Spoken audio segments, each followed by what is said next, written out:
کی جمع ہے، ایک عالم ہم انسانوں کا ہے، ایک عالم فرشتوں کا ہے، ایک عالم جنات کا ہے، پھر ایک عالم آبی مخلوقات کا ہے جو سمندر کی تہہ میں رہتے ہیں، پھر یہ گھاس پھوس، پیڑ، درخت، پودے، ان کی اپنی دنیا ہے، پھر پرندوں کا اپنا عالم ہے، اس کے علاوہ پھر جانور ہیں، پھر پرندوں کے اندر اپنی ان کی قسمیں ہیں، کچھ ان میں گوشت کھاتے ہیں، گوشت خور ہیں، اور کچھ ان میں دانے وغیرہ چگتے ہیں، اور اسی طرح جانوروں کی بے شمار قسمیں ہیں، پیڑ، بوٹے، درخت، ان کی بے شمار قسمیں ہیں، سمندر کے اندر کی مخلوقات، ان کی بے شمار قسمیں ہیں، اور پھر انسان، اس میں سے ہر ایک جو اللہ کی مخلوق ہے، جنات ہو گئے، پھر سب کی ضروریات الگ الگ ہیں، کسی کا پیٹ ایک روٹی سے بھرتا ہے، کوئی اس سے زیادہ کھاتا ہے، کوئی اس سے کم کھاتا ہے، کسی کی کیا ضرورت ہے، کسی کی کیا ضرورت ہے، تو ان تمام کی ضروریات کو پورا کرنے والا کون ہے؟ تو اللہ کی ذات ہے۔ تو اس پر جتنا رب العزت کا شکر ادا کریں وہ کم ہے۔ اسی رب العالمین پر ایک بات یاد آئی کہ جیسے کہ حالات چل رہے ہیں کہ تقریباً اکثر لوگ پریشان ہیں معاشی حساب اعتبار سے، تو ایسے ہی ایک بھائی کہتا ہے کہ میں نے اپنی زوجہ کو کہا کہ یار بات سن، مالک ہمارا کون ہے؟ مالک اللہ ہے۔ اچھا، پھر مانو نا، اس بات کو مانو بھی تو صحیح کہ مالک اللہ ہے۔ مالک کا معنی کیا ہے؟ مالک کا معنی آقا، سرپرست، کہ جو کچھ بھی ہے وہی ہے۔ جیسے ہم کہتے ہیں نا بھائی تو فیکٹری کا مالک ہے، مطلب مالک کی مرضی، جس کو چاہے رکھے، جس کو چاہے نکالے، جس کے چاہے تنخواہ جتنی مقرر کرے، وہ مالک ہے، وہ با اختیار ہے، اس کی مرضی ہے۔ بھائی کہا کہ جب آپ کہتی ہیں کہ اللہ ہمارا مالک ہے تو پھر اس کو مالک مانو بھی صحیح دل سے، زبان سے آپ کہتی ہیں کہ اللہ ہمارا مالک ہے، مگر پھر آپ اس کو دل و جان سے کیوں نہیں مانتی؟ پھر مالک جتنا دے رہا ہے اس پر قناعت کرو، اس پر راضی ہو جاؤ۔ آگے سے بھائی ہم مثبت کوشش کر رہے نہیں کر رہے؟ کیا کر رہے ہیں؟ حلال کمائی کے لیے اپنے جو ذرائع ہیں ان کو استعمال کر رہے ہیں نہیں کر رہے؟ کام کر رہے ہیں۔ تو پھر مالک کی مرضی جتنا ہو دے، مالک نے جتنا دیا اس پر راضی ہوں گے، تو پھر مالک نے یہ بھی کہا ہے لَئِن شَكَرْتُمْ لَأَزِيدَنَّكُمْ، اگر تم میرا شکر کرو گے میں تم کو اس سے زیادہ دوں گا۔ رب کون ہے؟ رب اللہ ہے۔ رب کا مطلب پالنے والا، پھر رب مانو بھی صحیح نا اس کو۔ جب آپ کہتی رب میرا اللہ ہے، پھر جو کچھ بھی ہے سب مالک کا ہے، رب کا ہے، پھر پریشانی کس بات کی ہے؟ یہ تو چیزیں انسانوں کے ساتھ آتی ہیں، معاشروں کے ساتھ آتی ہیں، ملکوں کے ساتھ آتی ہیں، بس ہر حال میں مالک کا اور رب کا شکر ادا کرنا چاہیے اور یقین کرنا چاہیے کہ میرا مالک، میرا رب جو میرے لیے مناسب ہے وہی کر رہا ہے، جتنی مجھے ضرورت ہے وہ مجھے دے رہا ہے۔ ایک بھائی بڑا پریشان آ کے کہنے لگا کاروبار نہیں، بڑا پریشان ہو گیا۔ اچھا بھائی، آپ کی پریشانی کیا آپ کو روڈ پر لے آئی ہے؟ آپ لوگوں کے آگے ہاتھ پھیلا رہے ہیں؟ آپ اتنے پریشان ہو گئے کہ آپ کو کھانے کے لالے پڑ گئے کہ 2-3 دن تک آپ کے گھر میں فاقہ چل رہا ہے، آپ اتنے پریشان ہیں کہ نہیں الحمدللہ یہ تو مسئلہ نہیں ہے۔ میں نے کہا پھر وہ چیزیں تو آتی رہتی ہیں یار، کسی بھی انسان کی ہمیشہ ایک جیسی حالت نہیں رہتی، کیفیات بدلتی رہتی ہیں۔ تو پھر اس سے بندہ، اس سے احساس ہوتا ہے کوئی تو ہے جو نظام ہستی چلا رہا ہے، کوئی تو ہے جس کے ہاتھوں میں، جس کے قبضہ قدرت میں، جس کے پاس تمام اختیارات ہیں، تمام قسم کے پاورز ہیں۔ پھر وہ اللہ کی ذات ہے تو بندے کو چاہیے کہ پھر وہ بندہ وہ اللہ کا سچا غلام اور سچا بندہ بن جائے، پھر اس کو زندگی گزارنے میں بڑا مزہ ہے۔ یقین کر لے وہ اللہ پر کہ وہی میرا مالک ہے، وہی میرا رب ہے، صرف زبان سے نہیں، پھر اس کو مانے بھی، پھر اس کی زندگی آسان ہو جاتی ہے۔ یہ بڑے بڑے تکلیفیں مسائل اس کو اللہ تعالیٰ اتنا حوصلہ دیتا ہے کہ بڑی ہمت کے ساتھ آسانی کے ساتھ ان چیزوں کو قبول کر کے وہ خیر، آسانی اور بھلائی کو حاصل کر لیتا ہے۔ اس سے رب العزت اپنے مومن بندے کی تربیت کرتا ہے، ان چیزوں سے اور زیادہ وہ اللہ کے قریب سے قریب تر ہوتا چلا جاتا ہے۔ ورنہ یہ تو مشاہدے کی بات، آپ اس بات کو جانتے ہیں کہ کوئی بندہ جس قدر جتنی سہولتوں میں ہوتا ہے نا ابتدا سے آخر تک، اسے کہاں اللہ یاد آتا ہے بھائی؟ جھٹکے لگتے ہیں پھر پتہ چلتا ہے کہ کوئی ہے، کسی کے پاس جانا چاہیے اور وہی ہمارے مسائل کو حل کرے گا، اور وہ کون ہے؟ وہ رب العزت کی ذات ہے۔ مسند احمد کی حدیث ہے، اللہ کے رسول صلی اللہ علیہ وآلہ وسلم اپنے اصحاب کو گزشتہ امتوں کے واقعات سنایا کرتے تھے۔ کیوں؟ نصیحت کے لیے، عبرت کے لیے، تربیت کے لیے، سمجھانے کے لیے۔ تو آپ نے فرمایا کہ ایک شخص تھا، اسے رقم کی بڑی ضرورت تھی، اشد۔ تو اس نے ایک بندہ ملا، اس کو کہا کہ یار مجھے بہت ضرورت ہے رقم کی، ادھار چاہیے، آپ مجھے ادھار دے دیں۔ اچھا، اس کے پاس رقم تھی جس سے یہ مانگ رہا تھا۔ اس نے کہا میں آپ کو ادھار تو دیتا ہوں، گواہ لے آؤ۔ اس بندے نے کہا گواہ اللہ ہے۔ تو اس نے کہا اچھا کوئی ضامن لے آؤ، کہا ضامن اللہ ہے۔ تو اس بندے نے اس کو رقم دے دی، اور طے یہ ہوا کہ اتنے عرصے بعد اسی جگہ پر یہ رقم لوٹائی جائے گی۔ اب سمندر کے کنارے یہ لوگ تھے، اپنی وہی مزدوری کرتے، اپنا کام کاج جو بنا ان کی روزی روٹی وہی تلاش کرتے اپنی، پھر وہیں سے دونوں جدا ہو گئے۔ یہ بندہ اپنے کام کو چلا گیا، اپنے علاقے کی طرف جہاں اس کو کام کرنا تھا وہاں پہنچ گیا۔ اب جس دن جو دن طے ہوا تھا کہ اس دن پہنچ کر رقم دینی ہے، اب یہ بندہ جس نے رقم دینی ہے یہ وہاں سمندر کنارے کھڑا ہوا، دریا کنارے، کہ کوئی کشتی آئے گی اس میں بیٹھ کر اس علاقے میں پہنچ کر اس بندے کو جس نے میرے پر احسان کیا، مجبوری میں پریشانی میں میرے کام آیا، تو میں اسے اس کی امانت واپس لوٹا۔ اب اتفاق ہے کہ وہ کھڑا رہا، ایک وقت تک کھڑا رہا، کافی دیر تک کوئی سواری نہیں آئی۔ اب یہ بندہ مایوس ہوا، پریشان بھی ہوا۔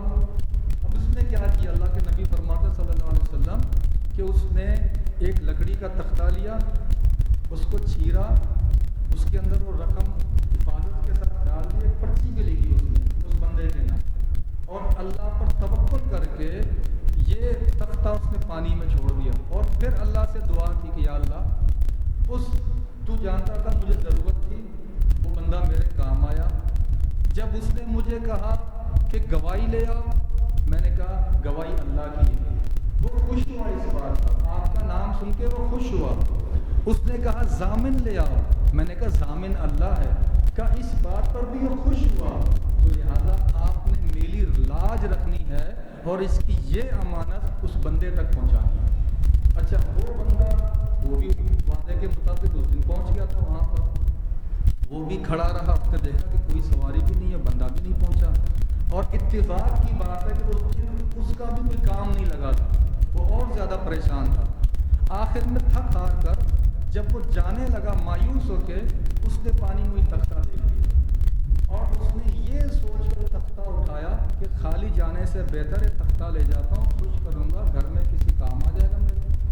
اب اللہ کے نبی فرماتے ہیں کہ جیسے بندہ وہ تختہ اپنے گھر لے گیا، اس کو خوش کرنے کے لیے اس کو جھاڑا، اس کو تھوڑا چیرا مارا، وہیں سے وہ رقم نکلی اور اس کے اندر پرچی بھی اس کو ملی۔ اور پھر جب اس بندے کو سواری ملی اس دن بعد یا چند دنوں بعد، ہفتہ 10 دن بعد، جتنے بھی دنوں بعد اسے سواری ملی، اور وہ بندہ پھر اس کے پاس پہنچا، اور الگ سے اس کے پاس تھیلی میں رقم موجود تھی۔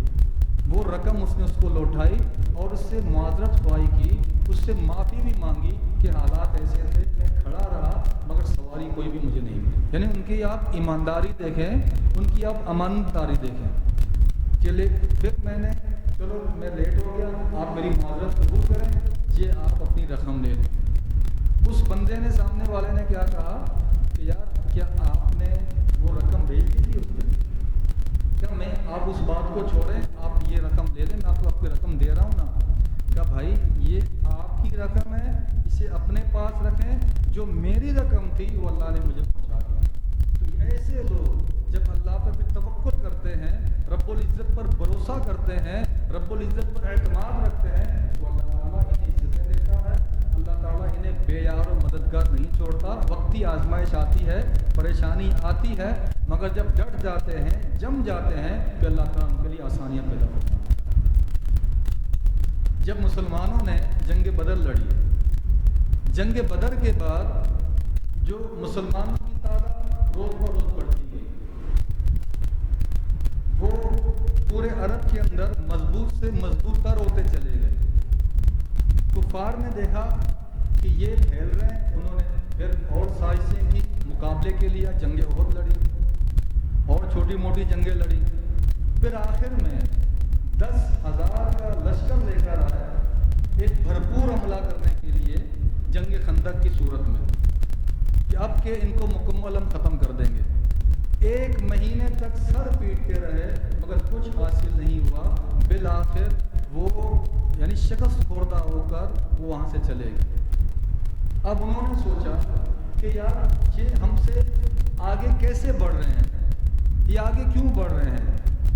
یعنی جس بھی جنگ کا حساب لگایا جائے جو ہم نے ان سے لڑی ہے، اگر تعداد دیکھی جائے تعداد ہماری زیادہ ہے، ہر جنگ میں ان کی کیا تعداد ہوگی؟ کچھ بھی نہیں۔ اگر اسلحہ کو دیکھا جائے ہر جنگ میں اسلحہ بھی ہمارے پاس زیادہ ہوتا تھا، ان کے پاس کیا ہوتا تھا؟ ہمارے مقابلے میں اسلحہ بھی ان کے پاس کچھ نہیں۔ معاشی معاملے کو دیکھا جائے، مال و دولت کو دیکھا جائے، ان کو تو فاقوں کی نوبت آتی ہے اور ہمارے پاس بے شمار مال و دولت ہے۔ لیکن کیا وجہ ہے کہ یہ مضبوط سے مضبوط تر ہوتے چلے جا رہے ہیں اور ہم کمزور سے کمزور تر ہوتے چلے جا رہے ہیں؟ یعنی اس کی وجہ یہ جنگیں، یہ لڑائیاں ہیں یا کوئی اور وجہ ہے کہ جس کی وجہ سے مضبوط تر ہوتے چلے جا رہے ہیں؟ پھر جب ہم کتاب و سنت کا مطالعہ کرتے ہیں، سیرت کو پڑھتے ہیں، صحابہ کے حوالے سے رسول اللہ صلی اللہ علیہ وسلم کی سیرت کا مطالعہ کیا جاتا ہے، تو جو ان کی مضبوطی تھی معاشرے کے اندر کہ جس کی وجہ سے وہ بڑھ رہے تھے اور جم رہے تھے، وہ ان کے اخلاق تھے، ان کا کردار تھا، ان کے معاملات تھے کہ جس کی وجہ سے وہ مضبوط سے مضبوط تر ہوتے چلے جا رہے تھے۔ صحابہ کرام کی بیدار سیرتیں تھیں، وہ تھوڑے سے مال کے لالچ میں کسی سامنے والے کا نقصان نہیں کرتے تھے، انہوں نے دین کو لیا مگر سامنے کسی سے بد اخلاقی بدتمیزی نہیں کرتے تھے، دین کو بنیاد بنا کر اور سامنے والے کے عمل کی کمزوری کو دیکھتے ہوئے۔ اور وہ لوگ چاہتے تھے کہ ہماری اصلاح ہو، ہم میں درستگی آئے، اسی لیے وہ رسول اللہ کے پاس جاتے، صلی اللہ علیہ وسلم کے پاس اپنی باتیں کیا کرتے تھے، معاملات شیئر کیا کرتے تھے۔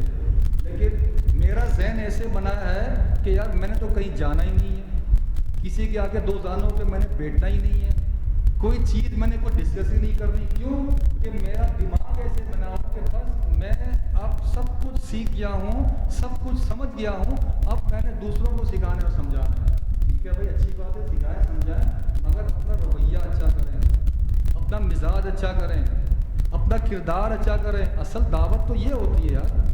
اب آپ دیکھیں نا، ایک بندہ 5 ٹائم آ کے نماز پڑھتا ہے، تہجد بھی پڑھتا ہے، ٹھیک، اب اس کے اخلاق اچھے نہیں ہیں، اس کا کردار اچھا نہیں ہے، اس کے مقابلے میں دوسرا آدمی ہے، وہ مرد ہو یا عورت ہو، وہ عبادت میں اس سے کمزور ہے مگر معاملات میں اس سے اچھا ہے، اخلاق میں اس سے اچھا ہے، کردار میں اس سے اچھا ہے۔ سچی بات کریں کہ معاشرے کے اندر قد کاٹ کس کا مضبوط ہے؟ اس کا جو 6 ٹائم نماز پڑھ رہا ہے یا اس کا جو عبادت میں کمزور ہے، اخلاق اور معاملات میں اچھا ہے؟ لوگ کس کی عزت کرتے ہیں؟ لوگ کس کی رسپیکٹ کریں گے؟ اس کی یا اس کی کریں گے؟ سیدھی سی بات ہے، ہم بھی رہتے ہیں معاشرے میں، ہم بھی رہتے ہیں جس کے اخلاق اچھا ہے، جس کا کردار اچھا ہے، جس کے معاملات اچھے ہیں معاشرے میں وہی لوگ جمتے ہیں، وہی لوگ جب مرتے ہیں آپ کا اس سے کوئی تعلق نہیں ہے، لیکن جب آپ کو اس کے اخلاق کے بارے میں پتہ ہوتا ہے، کردار کے بارے میں پتہ ہوتا ہے، جب اس دنیا سے جاتے ہیں تو ایسے محسوس ہوتا ہے کہ اپنا کیا ہے، کوئی قریبی کیا ہے، ایک عجیب سا درد محسوس ہوتا ہے دل کے اندر، ایک اپنائیت سی محسوس ہوتی ہے دل کے اندر. کیوں کہ یہ کس چیز کی علامت ہے؟ یہ اس کے خیر پر ہونے کی علامت ہے، یہ اس کے بھلائی پر ہونے کی علامت ہے، یہ اس کے اچھائی پر ہونے کی علامت ہے. اور یہی دوستوں آزمائش صرف یہ نہیں ہے کہ مجھے پیسے کم مل رہے ہیں زیادہ مل رہے ہیں، یہ صرف آزمائش نہیں ہے کہ گھر کی طرف سے بچوں کی پریشانیاں سے ہو رہی ہیں، یہ صرف آزمائش نہیں ہے، یہ بھی امتحان کا حصہ ہے کہ آپ کا ان سختیوں میں کردار کیسا ہے، آپ کا جو اللہ نے آسانیاں پیدا کی آپ کے لیے، ان آسانی میں آپ کا کردار کیسا ہے. اس چیز کے بارے میں بندے سے باز پرس ہوگی. ایک جگہ ہم نے کہا بات سنو، رسول اللہ صلی اللہ علیہ وسلم کی حدیث ہے نا کہ جو بندہ فوت ہو جائے اس کے جنازے میں 40 لوگ اس بات کی گواہی دیں کہ یہ بندہ اچھا تھا، وہ بندہ اللہ ان 40 کی شفاعت قبول کرے گا اور وہ بندے کو اللہ پاک جنت میں داخل فرمائے گا، یعنی اس کے گناہ معاف کر دے گا رب العزت. ہم نے کہا یار بات سنو، ہم اور آپ بھی اس دنیا سے تو جانا ہے نا، اللہ سے میں دعا کرتا ہوں دولت میرا آپ کا ہمارے اہل ویال کا خاتمہ اللہ تعالیٰ خیر پر کرے، اللہ ہمارا خاتمہ خیر پر کرے.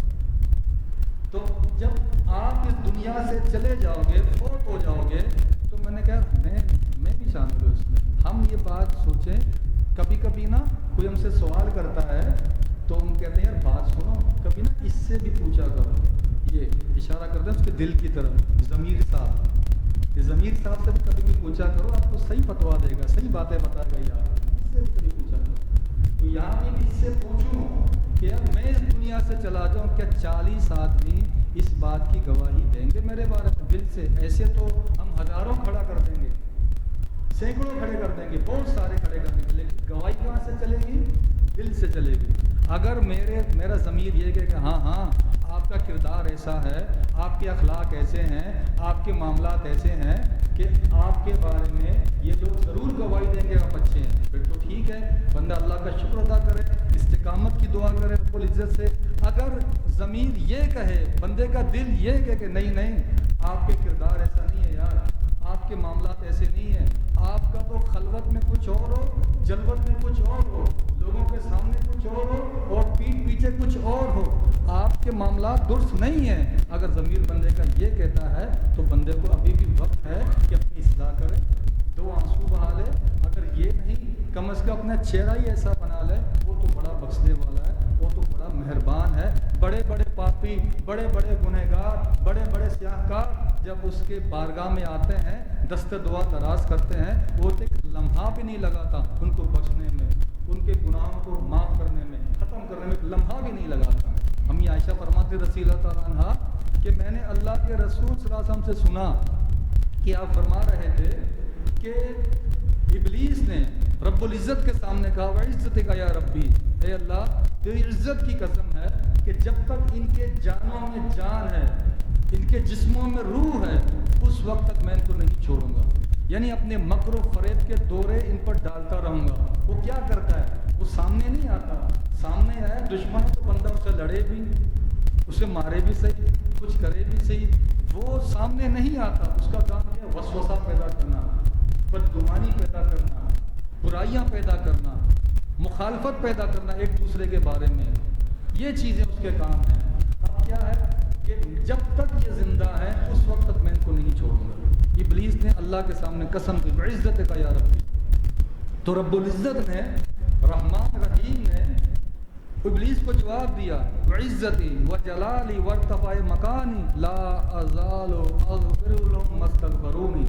یعنی تو اپنی بات کہہ چکا، میری بات بھی سن لو، مجھے میری عزت، جلال اور بلند مقام کی قسم ہے، جب تک میرے بندے مجھ سے اپنے گناہوں کی معافی مانگتے رہیں گے میں ان کو بخشتا رہوں گا، ان کو معاف کرتا رہوں گا. تو صحابہ کرام وہ یہ احساس کرتے تھے تو رسول اللہ صلی اللہ علیہ وسلم سامنے آتے تھے. چھوٹی چھوٹی باتیں جنہیں ہم لوگ محسوس نہیں کرتے مگر وہ سمجھتے تھے یار یہ ہمارے کردار کے منافی چیزیں ہیں، ہمیں ایسا نہیں ہونا چاہیے. مثلا ایک صحابی رسول اللہ کے پاس ہے صلی اللہ علیہ وسلم کے پاس، جابر بن سلیم رضی اللہ تعالیٰ عنہ، آ کر اللہ کے نبی صلی اللہ علیہ وسلم کو فرمایا کہ آپ مجھے کوئی وصیت فرمائیں، کوئی نصیحت فرمائیں۔ اب رسول اللہ صلی اللہ علیہ وسلم نے اسے کیا وصیت نصیحت فرمائی؟ دیکھیں معذرت کے ساتھ، یہ جو فرقہ واریت ہے نا، فرقہ واریت، ہم تو اسی میں الجھ گئے ہیں، سیدھی بات، اسی میں الجھ گئے ہیں، اس لیے برکتیں نہیں ہیں، یہ فطرت کے خلاف ہے۔ اس کو چھوڑ کر جب اسلام کو بندہ لیتا ہے تو پھر اس کے دل میں ایک درد سا ہوتا ہے، امت کے لیے، مسلمانوں کے لیے، خیر خواہی کے جذبات پیدا ہوتا ہے اس کے دل میں۔ ورنہ جب اس چیز کو بندہ چھوڑ دیتا ہے، بھلے وہ نمازیں پڑھ رہا ہے، وہ سجدے کر رہا ہے، وہ اللہ اللہ کر رہا ہے، میں کہتا ہوں یہ بدعتی ہے، یہ مشرک ہے، یہ کھلا ہے۔ بھئی جب یہ کہہ کے اس کو رد کرو گے، ٹھیک ہے یہ چیزیں صحیح نہیں ہیں، مگر یہ چیزیں کہہ کر آپ جب اس کو رد کرو گے، اس کو سمجھائے گا کون؟ اس کی اصلاح کون کرے گا؟ اس کے لیے دعائیں کون کرے گا؟ اگر آپ دین سے ہمدردی رکھتے ہیں، آپ رسول اللہ صلی اللہ علیہ وسلم کے سچے محب ہیں، تو ان کے کردار کو بھی تو بندہ اپنائے نا۔ کیا ان کا کردار یہی تھا جو میرا ہے؟ بلکہ یہ تو پھر بھی چلو کلمہ کو ہیں، ان کا کردار غیر مسلموں کے ساتھ کیسا تھا؟ یہ بندہ دیکھے کہ اللہ کے رسول صلی اللہ علیہ وسلم اپنے اصحاب کے ساتھ تھے تو سامنے سے ایک جنازہ گزرا، آپ صلی اللہ علیہ وسلم کھڑے ہو گئے، صحابہ نے کہا اے اللہ کے رسول صلی اللہ علیہ وسلم یہ تو یہودی کا جنازہ ہے، تو پیارے نبی نے کیا فرمایا؟ الیست نفس، الیست نفس، الیست نفس، کیا انسان نہیں تھا؟ کیا وہ انسان نہیں تھا؟ کیا وہ انسان نہیں تھا؟ یعنی ٹھیک ہے یہودیت پہ مرا ہے، کفر پر مرا ہے، غلط ہے، اس کا عقیدہ، اس کا دین وہ صحیح نہیں مرا ہے، اب وہ پہنچ گیا رب العزت کے پاس، مگر تھا تو انسان نا، جب یہ اور مخلوق کوئی جانور تھا، ایسے بندہ آپ نے پھینکا کے پھینک دیا اس کو۔ آپ صلی اللہ علیہ وسلم کی تربیت تھی، آپ کا یہ رویہ تھا غیر مسلموں کے ساتھ، اور میں ان کے ساتھ کیا رویہ رکھتا ہوں، ان کے بارے میں کیا سوچ رکھتا ہوں، ان کے سامنے کیسے میں اپنے دین کو پیش کر رہا ہوں، کیسے میں اچھائی کو بندہ پیش کرتا ہے کہ اسی طرح، یا اس کو اچھا کر کے بندہ پیش کرتا ہے۔ دیکھیں اللہ کے رسول صلی اللہ علیہ وسلم کی تربیت، آپ نے حدیث بارہا سنی ہے کہ یہودی آئے رسول اللہ کے پاس صلی اللہ علیہ وسلم کے پاس، اور انہیں ایک جماعت آئی، انہیں کیا کہا؟ السلام علیکم، السلام علیکم کو جگہ انہوں نے کیا کہا؟ السلام علیکم، تو پیارے نبی نے کیا فرمایا؟ وعلیکم۔ السلام علیکم کا مطلب نعوذ باللہ تم پر موت آ جائے، تو آپ نے کہا وعلیکم، جو مجھے کہہ رہے ہو آپ پڑھو۔ امی عائشہ نے سنی رضی اللہ تعالیٰ عنہا نے، تو امی جان نے کیا فرمایا؟ وعلیکم السلام واللعنت، کہ تم پر موت آئے اور تم پر اللہ کی لعنت ہو۔ اب آپ دیکھیں کہ یہودیوں نے کتنی بڑی گستاخی کی رسول اللہ صلی اللہ علیہ وسلم، اور وہ یہودی کہ اللہ تعالیٰ فرماتا ہے کہ مسلمانوں کے ساتھ عداوت میں سب سے زیادہ جو سخت ہیں یہودی ہیں، بہتان دراز قوم ہے۔ امی جان کو رسول اللہ نے کہا مہلن یا عائشہ، آپ نے بجائے اس کے کہ یہودیوں کو کچھ کہا ہوتا، آپ نے جتنا انہوں نے کہا اتنا آپ نے ان کو جواب دیا۔ اب آگے امی جان کو آپ نے نصیحت کی، ان کو آپ نے سمجھا مہلن یا عائشہ، عائشہ یہ آپ کیا کر رہی ہیں، ایسا آپ نے کیوں کہا؟ امی جان نے فرمایا کہ اولم تسمع ما قالوا، آپ نے نہیں سنا انہوں نے کیا کہا؟ آپ نے کہا میں نے سنا، لیکن میں نے کہا وعلیکم، جو مجھے کہہ رہے ہو آپ پڑھو۔ پھر آپ نے فرمایا کہ عائشہ اللہ تعالیٰ ہر کام میں نرمی کو پسند کرتا ہے، تو پھر بھی دین کا معاملہ ہے دوستوں، یہ پھر بھی خیر کا معاملہ ہے، یہ بھلائی کا معاملہ ہے، یہ اچھائی کا معاملہ ہے، اس میں کیوں نفرت پال رہا ہوں، اس میں کیوں نفرت کے ساتھ یا سختی کے ساتھ یا غلظت کے ساتھ آگے دعوت کو پیش کر رہا ہوں، اس میں مجھے نرمی کرنی چاہیے۔ دیکھیں دو چیزیں جب انسان کے سامنے ہوں، ٹھیک ہے نا، دو چیزیں، ایک ہے اہم، ایک ہے زیادہ اہم، ایک اہم ایک زیادہ اہم، امپورٹنٹ اور موسٹ امپورٹنٹ، جب یہ دونوں چیزیں سامنے آئیں تو بندہ کس کو لیتا ہے؟ اہم کو یا زیادہ اہم کو؟ زیادہ اہم کو بندہ لیتا ہے، اہم کو نہیں لیتا، جب پھر زیادہ اہم کو لیتا ہے۔ اس کی ایک مثال ہے حدیث رسول صلی اللہ علیہ وسلم میں، ایک شخص آیا رسول اللہ کے پاس صلی اللہ علیہ وسلم کے پاس، کہا مسلمان ہونا چاہتا ہوں لیکن نمازیں 3 پڑھوں۔ آپ نے کہا اچھا ٹھیک ہے یار مسلمان ہو، کیوں؟ اب 2 چیزیں ہیں، ایک کیا ہے ایمان اور دوسرا کیا ہے نماز اس وقت. اب ان دونوں میں سے اہم اور زیادہ اہم کون تھا؟ زیادہ اہم اس کا ایمان لانا تھا اور اہم کیا تھا؟ وہ نماز تھی. اب جب وہ زیادہ اہم کو لے لے گا تو اہم میں تو خود بخود آ جائے گا. تو 3 جب پڑھ لے گا تو 3 سے اللہ اس کے دل میں ڈالے گا, اس کے لیے دعائیں کریں گے, وہ 5 میں بھی آ جائے گا. اب مہم چیز کیا ہے؟ مہم چیز اس کا ایمان لانا ہے. تو جابر بن سلیم نے کہا رضی اللہ عنہ اوصینی, آپ مجھے کوئی وصیت فرمائیں, کوئی نصیحت فرمائیں. تو رسول اللہ نے کیا فرمایا صلی اللہ علیہ وسلم نے, لا تسبن احدا, جابر کسی کو گالی نہ. ایک آسان سا ترجمہ اس کا یہ ہے, لیکن جب گرامر کے حساب سے ہم دیکھتے ہیں نا تو اس کا ترجمہ یہ بنتا ہے آپ نے کبھی کسی کو گالی نہیں دینی. اس میں تاکید ہے. پھر آپ دیکھیں کہ مسلمان بھی ہے, نمازیں بھی پڑھ رہا ہے, ٹھیک ہے نا, کہتا ہے میں حق پر ہونے کا دعویٰ بھی کر رہا ہے اور دوسروں کو بدعتی اور پتہ نہیں کیا کیا قرار بھی دے رہا ہے اور خود گالیاں دے رہا ہے. زبان کچی ہے اس کی. پھر آپ دیکھیں یہ اللہ کے نبی صلی اللہ علیہ وسلم خود یعنی اپنی مبارک زبان سے تاکید کے ساتھ کہہ رہے ہیں. کچھ روایات ایسی ملتی ہے نا کہ صحابہ آپ کا عمل بیان کر رہے ہوتے ہیں کہ آپ نے ایسے کیا, آپ نے نماز ایسے پڑھا, ٹھیک ہے, لیکن یہ روایت کیسی ہے؟ یہ روایت یہ ہے کہ آپ صلی اللہ علیہ وسلم خود فرما رہے ہیں لا تسبن احدا. کیا روایتیں اس وقت جس کو کہا جا رہا ہے اس کے لیے, سب کے لیے ہیں, سب کے لیے لا تسبن احدا, کہ آپ نے کبھی بھی کسی کو گالی نہیں دینی. اب وہ دیکھیں نا, اب جابر رضی اللہ عنہ کون سے بندے کو جاہل آدمی, کیا بات ہے یار, کیا صرف اسکول کالج یا مدرسے کا پڑھا ہوا جانتا ہے؟ کیا جو مدرسہ اسکول کالج نہیں پڑھا وہ کچھ نہیں جانتا ہے؟ یہ تو کوئی بات نہیں ہے. ٹھیک ہے, مدرسہ پڑھا ہوا تو کتاب و سنت کا علم ہے, اسکول کالج پڑھا ہوا ہے اس کو دیگر چیزوں کا, فنون کا اور چیزوں کا اس کو علم ہے, لیکن جو اخلاقیات ان سے ہٹ کر چیزیں ہیں. تو جابر نے کیا فرمایا رضی اللہ عنہ نے, سبحان اللہ, اسی لیے اللہ پاک نے ان کو عزتیں دی, ان کو بلندیاں دی.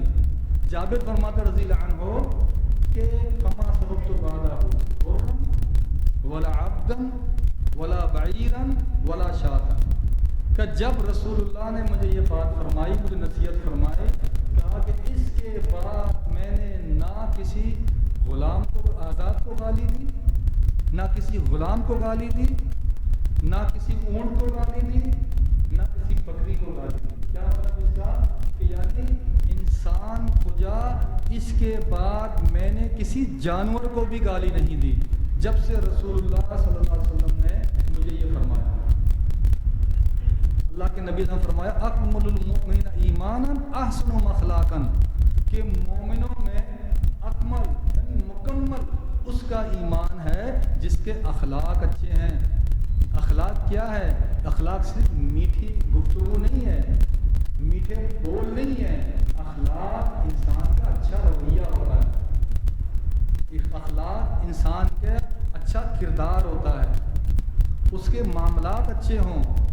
صرف میٹھے بول کو ہم اخلاق بولتے ہیں, نہیں, یہ صرف اخلاق کا حصہ ہے, ٹھیک ہے, لیکن یہ صرف اخلاق میں نہیں آتا. تو اللہ کے نبی صلی اللہ علیہ وسلم کیا فرما رہے ہیں کہ مومنوں میں کامل اکمل اس کا یعنی مکمل ایمان والا وہ ہے جس کے اخلاق اچھے ہیں. اور پھر اسی حدیث کے آگے اللہ کے نبی صلی اللہ علیہ وسلم فرما رہے ہیں کہ تم میں سے بہتر وہ ہیں جو اپنے گھر والوں کے لیے اچھے ہوں. سبحان اللہ. باہر ہے نا, باہر مرد ہو یا عورت ہو, باہر ہر بندہ اچھا بننے کی کوشش کرتا ہے. مرد ہے وہ بھی اچھا بننے کی کوشش کرتا ہے, پھر خاتون ہے تو وہ بھی اچھا بننے کی کوشش کرتی ہے باہر. لیکن اچھے لوگ وہ ہیں, اچھا مرد, اچھی عورت, مکمل ایمان والے وہ ہیں جو اپنے گھر والوں کے لیے اچھے ہیں. میں ایک شوہر ہوں, ایک باپ ہوں, تو میرے لیے سب سے بہتر کیا ہے کہ میں اپنے بچوں کے لیے اچھا ہوں, میں اپنے گھر والوں کے لیے اچھا ہوں. خاتون ہیں تو ان کے لیے بھی سب سے بہتر کیا ہے اپنے شوہر کے لیے اچھی ہو جائے, اپنے بچوں کے لیے اچھی ہو جائے. تو پھر رسول اللہ کیا فرماتے صلی اللہ علیہ وسلم کہ تم میں سے بہتر وہ ہیں جو اپنے گھر والوں کے لیے اچھے ہیں. ایک صحابی رسول اللہ کے پاس ہے صلی اللہ علیہ وسلم کے پاس, اور کہا کہ آپ مجھے نیکی اور گناہ کے بارے میں بتائیں، اس کی تعریف کریں ذرا، یہ مجھے بتائیں کہ نیکی کیا ہے اور گناہ کیا ہے۔ اللہ کے نبی فرمایا البر حسن الخلق، کہ نیکی یہ اچھے اخلاق کا نام ہے، نیکی یہ اچھے رویے کا نام ہے، اچھا اخلاق اچھا رویہ، یہ نیکی کی تعریف کی رسول اللہ صلی اللہ علیہ وآلہ وسلم نے۔ اور گناہ والاسم ما حاق بصدرک وکرہت ان یطلع علیہ الناس، اور گناہ کی تعریف پیارے نبی نے یہ فرمائی کہ گناہ یہ ہے کہ ہر وہ کام، ہر وہ عمل جس کے بارے میں آپ کو یہ خدشہ ہو، نہیں یا لوگوں کو پتہ نہ چلے میری بےزتی ہو، نہیں لوگوں کو اس کے بارے میں علم نہ ہو، فرمایا کہ یہ گناہ ہے۔ اور نیکی کیا ہے؟ نیکی اچھے رویے کو بولتے ہیں، نیکی اچھے کردار کو بولتے ہیں۔ حضرت علی فرماتے رضی اللہ تعالیٰ عنہ ایک حدیث بیان فرماتے ہیں، کہا کہ اللہ کے رسول صلی اللہ علیہ وسلم فرمایا کہ جنت میں کچھ ایسے محلات بھی ہوں گے کہ جن کے باہر کھڑا ہو کے بندہ دیکھے تو اندر سے نظارہ نظر آتا ہے، جن کے اندر کھڑا ہو تو باہر سے نظارہ نظر آتا ہے۔ تو ایک دیہاتی نے سوال کیا لمن ہی یا رسول اللہ، اے اللہ کے رسول صلی اللہ علیہ وسلم کہ یہ محلات یہ کن کے لیے ہوں گے، کون خوش نصیب ہیں جنہیں اللہ تعالیٰ یہ محلات نصیب فرمائے گا؟ تو پیارے نے فرمایا لمن اطاع الکلام واتم الطعام وصلی للہ باللیل والناس نیام وادام الصیام۔ آپ نے فرمایا کہ یہ محلات ان لوگوں کے لیے ہے اطاب الکلام، جو اچھی گفتگو کرتے ہیں، جو اچھی بات کرتے ہیں، یہ محلات ان کے لیے ایک تو یہ ہے۔ دوسری صفت کیا ان لوگوں کی؟ اطعم الطعام، جو لوگوں کو کھانا کھلاتے ہیں، ضرورت مندوں کو بھی کھانا کھلاتے ہیں، مہمانوں کو بھی کھانا کھلاتے ہیں اپنی طاقت کے مطابق، استطاعت کے مطابق، اور جو عزیز و اقارب ہیں ان کو بھی کھانا کھلاتے ہیں۔ اور پھر فرمایا کہ جو کثرت سے نفلی روزے رکھتے ہیں، اور جو جب لوگ سو رہے ہوتے ہیں یہ اٹھ کر تہجد کا اہتمام کرتے ہیں، تہجد پڑھتے ہیں، تو اللہ تعالیٰ یہ محلات ان لوگوں کو نصیب فرمائے گا۔ تو رب العزت سے دعا ہے کہ یہ ٹوٹے پھوٹے جو الفاظ ہم نے بیان کیے، اللہ میرا کہا آپ کا سننا قبول فرمائے، اللہ تعالیٰ ہم سب کا حامی و ناصر ہو۔ اور آپ دیکھیں دل ہے نا، دل اس کو بھی بولتا قلب، آپ کینچی والے قلب کا معنی کیا ہوتا ہے؟ قلب کا معنی ہوتا ہے جو چیز پلٹ ہو، اس کو قلب بولتے ہیں۔ یہ دل، اس پر نا جلدی معاملات کا اثر ہوتا ہے، جلدی پریشان ہوتا ہے، جلدی متاثر ہوتا ہے، جلدی اس پر یہ چیزوں کا اثر لیتا ہے۔ تو پھر یہ جمعے کا دن ہوتا ہے، اس میں لوگ آتے ہیں، باتیں سنتے ہیں اللہ کے رسول صلی اللہ علیہ وسلم کی، لیکن پورا ہفتہ تو بندہ گھوم پھر رہا ہے نا، پھر پورا، اور ایک جگہ ہم نے کہا کہ آپ کا، بلکہ کافی جگہوں پر ہم نے کہا یار آپ میں سے کوئی ایسا بندہ ہے جس کی کسی کے ساتھ جانی دشمنی ہے، ایسا دشمن جو ہر وقت تاک میں بیٹھا ہوا ہے، جہاں موقع ملے آپ کو مار دے۔ تو سب نے کہا الحمدللہ نہیں ہے۔ میں نے کہا اللہ کہتا ہے کون ہے؟ شیطان تمہارا دشمن ہے، رب العزت فرماتا ہے قرآن میں، اور اسے اپنا دشمن بناؤ۔ تو وہ دشمن تو طاق میں ہے دوستوں، تو پورا ہفتہ پھر میں فارغ ہوں، تو پھر میں کیسے بچوں اس کے شر سے؟ اس کے شر سے نا میں اس کے ذریعے سے بچوں، اس کے ذریعے قرآن مجید کے ذریعے، قرآن مجید کی تلاوت، اس کو وقت دیں، اللہ پاک کا ذکر کریں، اس کو وقت دیں، اور خلوت میں بیٹھ کر تھوڑا سا بندہ فکر کرے، غور کرے۔ یہ غور و فکر کرنا یہ صرف صوفیوں کا کام نہیں ہے، یہ مومنوں کا کام بھی ہے۔ اللہ فرماتا ہے قرآن مجید میں الذین یتفکرون فی خلق السماوات والارض، کہ وہ لوگ جو زمین و آسمان کی تخلیق میں غور و فکر کرتے ہیں، اپنے معاملات کو بندہ دیکھے، سوچے، اللہ سے دعائیں کرے، جماعت کے ساتھ نماز پڑھنے کا اہتمام کرے، اور کوشش کرے